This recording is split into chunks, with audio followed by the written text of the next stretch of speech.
Dear students, तो कल हमने रिटायरमेंट ऑफ पार्टनर में पढ़ा था। तो उसमें गेनिंग रेशियो हमने पढ़ा था। तो गेनिंग रेशियो में मैंने समझाया था कि 3 तरह के केस हो सकते हैं। पहला ये कि अगर ओल्ड पार्टनर के सेम रेशियो में रखेगा तो उस टाइम हमें किस तरह सॉल्व करना है।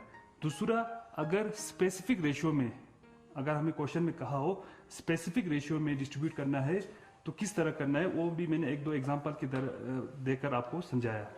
थर्ड, मैंने ये कहा था कि अगर जो रिटायरिंग पार्टनर है उसका जितना भी शेयर बनता है, अगर वो एक पार्टनर को डिस्ट्रीब्यूट करेंगे तो उसको बेनिफिट कितना होगा और गेनिंग रेशियो किस तरह होगा, मैंने एग्जांपल देकर आपको समझाया था।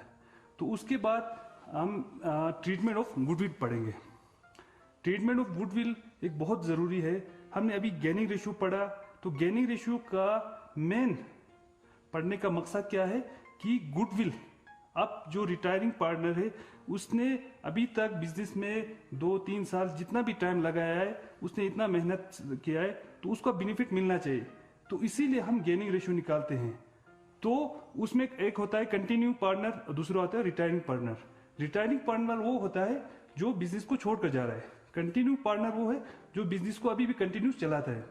तो रिटायरिंग पार्टनर ने अभी तक जितना भी वक्त लगाया तो उसको बेनिफिट मिलने के लिए कंटिन्यू पार्टनर का जो कैपिटल से हम डिबिट करता है। तो मैं उसको आपको अच्छी तरह से समझाऊंगा। तो गेनिंग रेशियो का मेन पढ़ने का हमें फायदा क्या होता है कि गुडविल में हमें एडजस्टमेंट करने में हमें हेल्प मदद करता है। तो गुडविल, ट्रीटमेंट ऑफ गुडविल पढ़ाने से पहले मैं गुडविल का मीनिंग बताना चाहता हूं। गुडविल किसको कहते हैं? It is the monetary value. ये एक क्या है? मॉनिटरी वैल्यू है ऑफ दैट इनविजिबल पावर, जो हमें नजर नहीं आता, वो पावर जो हमें नजर नहीं, ऑफ द बिजनेस का वो इनविजिबल पावर जो कस्टमर को क्या करता है? अट्रैक्ट करता है। विच अट्रैक्ट्स द कस्टमर को उस बिजनेस की तरफ, उसकी प्रोडक्ट की तरफ माइल करता है। तो ये है गुडविल का मीनिंग। अब ये ओरिजिन गुडविल कहां से निकला? गुडविल ओरिजिनेट्स, ये कहां से निकला? With the customers confidence in the partnership film. जो पार्टनरशिप फिल्म प्रोडक्ट बनाता है, उस प्रोडक्ट को देखकर कस्टमर को क्या आता है? कॉन्फिडेंस आता है कि ये प्रोडक्ट जो बना रहा है, जो पार्टनरशिप बना रहा है, उसमें उसको कॉन्फिडेंस आता है कि इसका क्वालिटी अच्छा है, इसका प्राइस भी ठीक है। तो उस टाइम वो क्या हो जाता है? उसमें कॉन्फिडेंस आता है। तो दूसरा, it enables the firm to earn more profit than other firms. जो दूसरे फर्म से, उससे वो ज्यादा अर्न करता है। मिसाल मान लो ABC प्रोडक्ट हो, A का सालाना 2 लाख का टर्नओवर हो, तो B का 5 लाख हो, तो 3 लाख का जो ज्यादा आ रहा है वो किस वजह से? वो गुडविल की वजह से। और तीसरा, द एक्सिस जो ज्यादा आता है, सुपर एंड एक्स्ट्रा ऑर्डिनरी, एक हो गया excess, super, extraordinary profit earned is termed as goodwill. इसी को क्या बोलते हैं? जो एक्सिस अर्न करता है उसी को हम क्या बोलेंगे? गुडविल।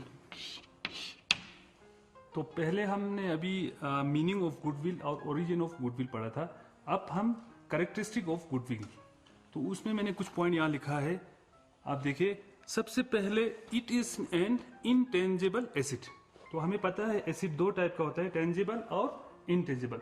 इनटेंजिबल वो जिसको हम हाथ नहीं लगा सकते, टेंजिबल जिसको हम टच कर सकते। तो गुडविल क्या है? इनटेंजिबल एसेट है। यानी क्या है ये? Intangible asset having a definite value. इसका अपना एक वैल्यू होता है। Second, it is enjoyed bye profitable films. जो फिल्म्स प्रॉफिट कमाता है वही इंजॉय इसका कर सकते हैं, प्रॉफिटेबल फिल्म्स। थर्ड में आप देखिए, it helps in earning more profits. Goodwill हमें क्या हेल्प करता है? हम ज्यादा एक्सिस प्रॉफिट कमा सकते हैं, अर्निंग मोर प्रॉफिट्स। जो दूसरे फिल्म से जिसका गुडविल ज्यादा हो, वो ज्यादा प्रॉफिट कमा सकता है। Fourth, it is an attractive force. ये क्या है? अट्रैक्टिव फोर्स है। ये कस्टमर को क्या करता है? अट्रैक्ट करता है, वो प्रोडक्ट खरीदने की तरफ माइल करता है। It is in attractive force which brings in the customer, जो कस्टमर को उस फिल्म की तरफ लाता है। ये हो गया fourth point. Fifth, it distinguish, ये अलग करता है old and well established business. जो कोई बिजनेस पुराना हो और जिसने अच्छा काम किया हो, जिसको काफी टाइम हो बिजनेस में, वो और न्यू बिजनेस में ये क्या करता है, डिस्टिंग्विश करता है। इट डिस्टिंग्विश, सबसे जरूरी क्या है, डिस्टिंग्विश करता है, अलग करता है। कौन सा वाला, जो ओल्ड और वेल, जिसने बहुत मेहनत किया हो वो, और जो एक नया बिजनेस शुरू कर रहा हो। तो ये 5 कैरेक्टरिस्टिक हैं किसके, गुडविल के। इसके बाद आप देखिए कुछ फैक्टर्स हैं जिसकी वजह से गुडविल पर फर्क पड़ता है। तो वो क्या क्या पॉइंट है। पहला है फेवरेबल लोकेशन। लोकेशन की वजह से भी गुडविल पर बहुत फर्क पड़ता है। एक दूर जगह पर हो, एक मेन सिटी में हो, तो उसकी वजह से गुडविल पर फर्क पड़ता है। जो मेन जगह पर हो उसका गुडविल ज्यादा होगा। इसी तरह इफिशिएंट मैनेजमेंट, अगर मैनेजमेंट जो काम करने वाले हैं वो इफिशिएंट हो, उसके मुलाजिम, उसके मैनेजर, उसके मैनेजमेंट, तो उसके वजह से उसका गुडविल ज्यादा हो सकता है। तीसरा, nature of the business. Business का नेचर का भी फर्क पड़ता है। मान लो एक प्रोडक्ट हो जिसका मोनोपोली हो, तो उसका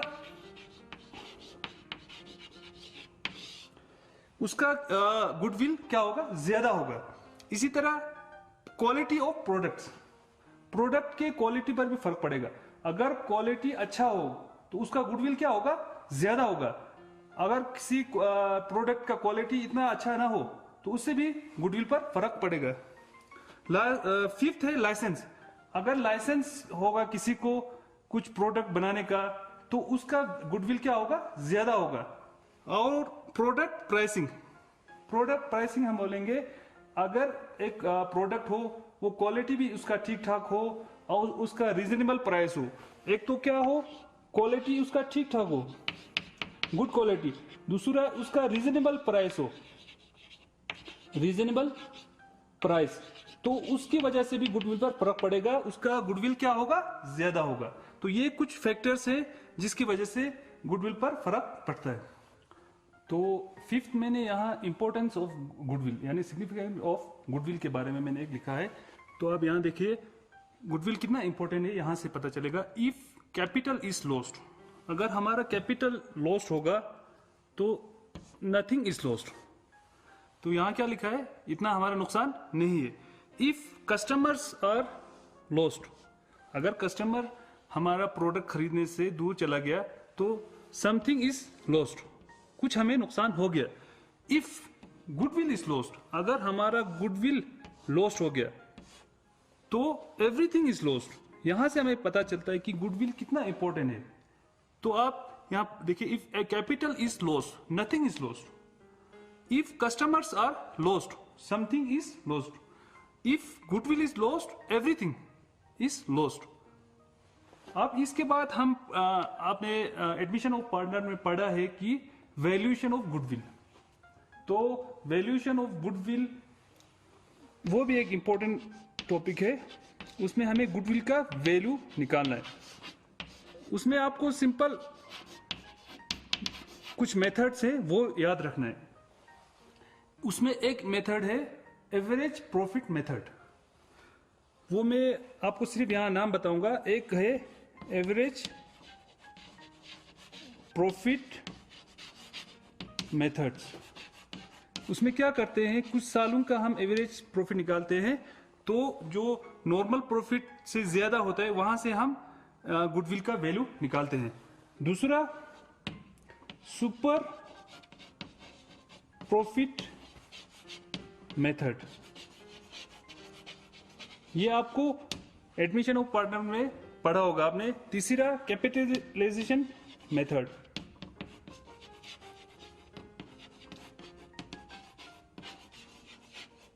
ये valuation of goodwill admission of partner में आपको निकालना है गुडविल का वैल्यू। तो ये 3 मेथड तो आपने पहले से पढ़ा होगा। तो अभी हमने मीनिंग, ओरिजिनेट, करेक्टरिस्टिक, फैक्टर्स और लास्ट में इंपॉर्टेंस ऑफ गुडविल और वैल्यूएशन को गुडविल का मेथड समझाया था। तो अकाउंटिंग ट्रीटमेंट ऑफ गुडविल, तो वो मैं समझाता हूं। अकाउंटिंग ट्रीटमेंट गुडविल का सिंपल दो मेथड है, हमें दो टाइप का हो सकता है। एक, अगर goodwill is not appearing in the books,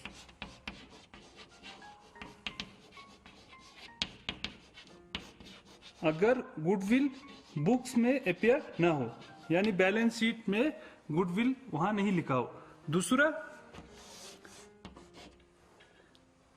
goodwill is appearing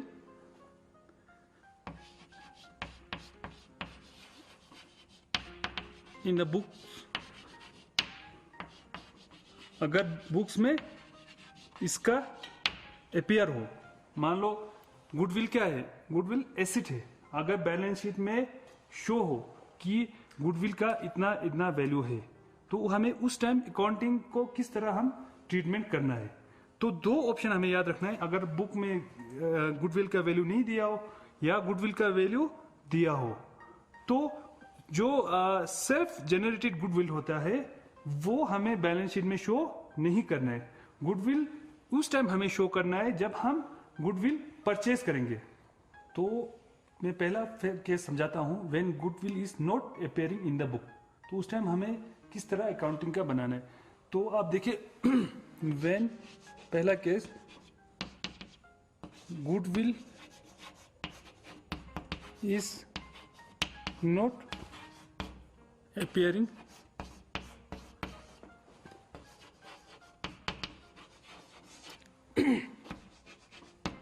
in the books, अगर बुक्स में गुडविल अपेयर नहीं हो रहा, तो हमें क्या किस तरह ट्रीटमेंट करना है। तो हमें पता है गुडविल क्या है, एसेट है। तो एसेट किस साइड लिखते हैं, जब हम एसेट परचेज करते हैं तो हम डेबिट साइड लिखते हैं। इसी तरह जब कैपिटल हो, कैपिटल हमें बढ़ाना हो, तो हम क्या करते हैं, कैपिटल का लायबिलिटी से तो debit side decrease, credit side क्या हो जाता है, इंक्रीज। तो रिटायरिंग पार्टनर जो होता है उसको बेनिफिट देने के लिए वो क्या करते हैं, हम क्रेडिट साइड लिखते हैं। और जो कंटिन्यू पार्टनर से उसको उसका बेनिफिट हमेशा रहेगा, तो उसके लिए उसको क्या करेंगे, डेबिट करेंगे। तो हम इस तरह लिखेंगे, continue partners capital account debit. फिर जो पार्टनर बिजनेस को छोड़ रहा है उसको क्या बोलते हैं, retiring partner. Retiring partners partner capital account, ये क्या होगा, क्रेडिट होगा। अब आप देखिए यहां जो रिटायरिंग पार्टनर है उसको बेनिफिट देगा, जो गुडविल में शेयर होता है उसको, जो कंटिन्यू पार्टनर का गेनिंग रेशियो में उसको उसके अकाउंट में हम देंगे। तो यहां लिखेंगे being retiring partner, retiring partner share of goodwill, share of goodwill, जो रिटायरिंग पार्टनर उसका शेयर क्या करेंगे, डिबिट करेंगे। डिबिटेड टू, किसको डिबिटेड करेंगे, कंटिन्यू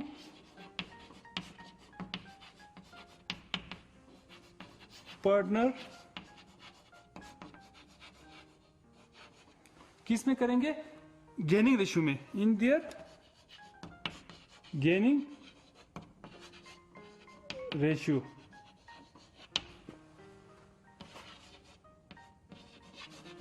तो इसमें एक ही एंट्री करने से चलेंगे। तो कंटिन्यू पार्टनर्स को हम डिबिट करेंगे, रिटायरिंग पार्टनर्स को क्या करेंगे, क्रेडिट करेंगे। मैं एक एग्जांपल देकर आपको अच्छी तरह से समझाऊंगा। तो मैं एक एग्जांपल देकर आपको समझाता हूं कि अभी वाला जो अकाउंटिंग ट्रीटमेंट है, मान लो हमारे पास पार्टनर्स 3 थे और मान लो एक्स वाई जेड 3 पार्टनर, उनका जो प्रॉफिट शेयरिंग रेशियो जो ओल्ड था, प्रॉफिट हम यहाँ लिखेंगे प्रॉफिट शेयरिंग रेशियो, मान लो 2:1 था, 2:1। अब न्यू जो प्रॉफिट शेयरिंग रेशियो है, अगर मान लो इसमें वाई रिटायरमेंट ले रहा है, वाई क्या कर रहा है, बिजनेस को छोड़ रहा है, तो न्यू प्रॉफिट शेयरिंग रेशियो मान लो अगर हमारे पास 3:2 हो, इन दोनों में कितना हो, 3:2, 3 वाई का तो शेयर नहीं है, 3:2। तो पहले हमें सबसे पहले क्या निकला है, गेनिंग रेशियो निकालना है। यहाँ गेन लिखना है, कितना गेन हुआ, तो ये सिंपल है। तो न्यू प्रॉफिट शेयरिंग रेशियो ज्यादा है, यहाँ कितना है 3/5, टोटल कितना है 5 पार्ट में, माइनस पहले कितना था 2/5, ये किसके बराबर हो गया 1/5, 1/5 टाइम्स इसको प्रॉफिट हो गया। तो वाई तो बिजनेस को से रिटायरमेंट ले रहा है, तो उसको हम माइनस में लिखेंगे, कितना -2/5, यानी ये सेक्रीफाइस कर रहा है। तो जेड का आप देखिए, जेड का न्यू प्रॉफिट शेयरिंग कितना है 2/5 माइनस पहले का कितना था 1/5, उसका भी कितना आ रहा है 1/5। तो क्वेश्चन में ये भी दिया है कि goodwill valued at the rate of 10,000, कितना है गुडविल वैल्यूड, क्वेश्चन में ऑलरेडी दिया है गुडविल का वैल्यू कितना दिया है 10,000।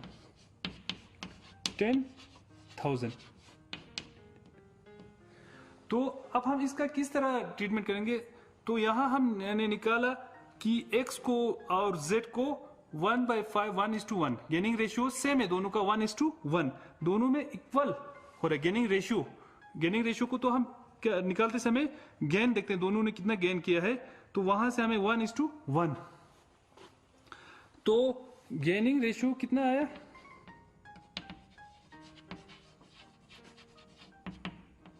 1/5, ये किसके बराबर है 1:1। अब हम इसको किस तरह लिखेंगे, अब देखिए y ने बिजनेस छोड़ा है, तो y को उसका बेनिफिट मिलना चाहिए, उसको शेयर के हिसाब से। अगर गुडविल 10,000 हो, उसका शेयर कितना बनता है, हम यहां देखेंगे,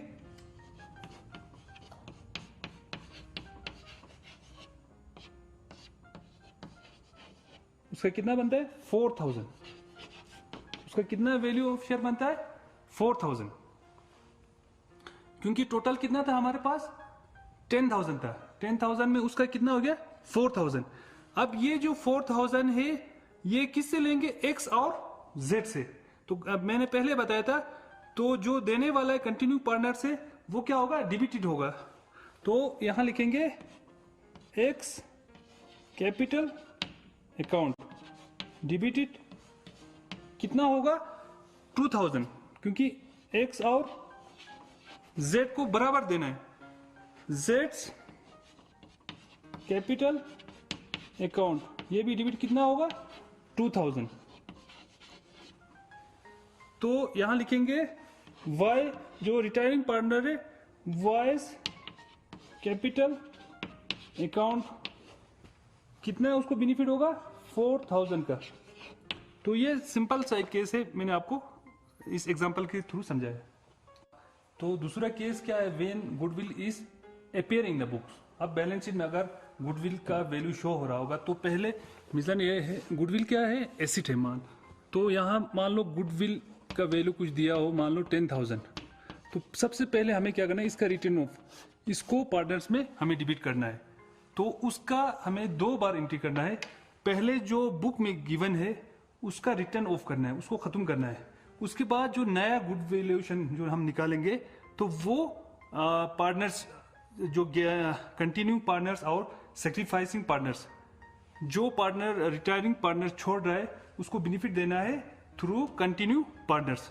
तो उसका 2 बार एंट्री होगा। पहला तो क्या होगा, मान लो 3 पार्टनर होगा तो ए बी सी, तो उन तीनों का क्या होगा, गुडविल क्या हमारा एसेट है, अब हमें खत्म करना है तो उसको क्रेडिट करना है, तो यहां लिखना है टू गुडविल अकाउंट। तो यहां हम लिखेंगे अगर मान लो 3 पार्टनर हो, एस कैपिटल अकाउंट ये डिबिट करना है, इसी तरह 20 capital account debit, seize capital account. उसके बाद हमें क्या करना है, यहां लिखेंगे being old goodwill written of, क्या करना है, बीइंग जो गुडविल पहले का है उसको क्या करना है, हमें खत्म करना है, return of in their old ratio, partner का जो ओल्ड रेशियो था उसी में इन देयर ओल्ड रेशियो में डिस्ट्रीब्यूट करना है। उसके बाद हमें क्या करना है, दूसरा एंट्री, अब मान लो सी रिटायर कर बिजनेस से और ए और बी से हमें दोबारा डिबिट करना है। मान लो अगर 10,000, ये तो बुक वाला है, पहले बुक वाला हमें खत्म करना है ओल्ड रेशियो में, उसके बाद जो नया बनता है उसको हमें, अगर सी बिजनेस से रिटायर ले रहा है तो ए और बी को डिबिट करना है, सी को हमें क्या करना है, क्रेडिट करना है। तो इस तरह सेकंड एंट्री क्या होगा, एस कैपिटल अकाउंट डिबिटेड, फिर दूसरा 20 कैपिटल अकाउंट डिबिटेड, थर्ड जो partner retiring partner seize capital account हमें क्रेडिट करना है। तो इस तरह एंट्री 2 होगा। मैं एग्जांपल एक छोटा सा देकर आपको अच्छी तरह से समझाऊंगा।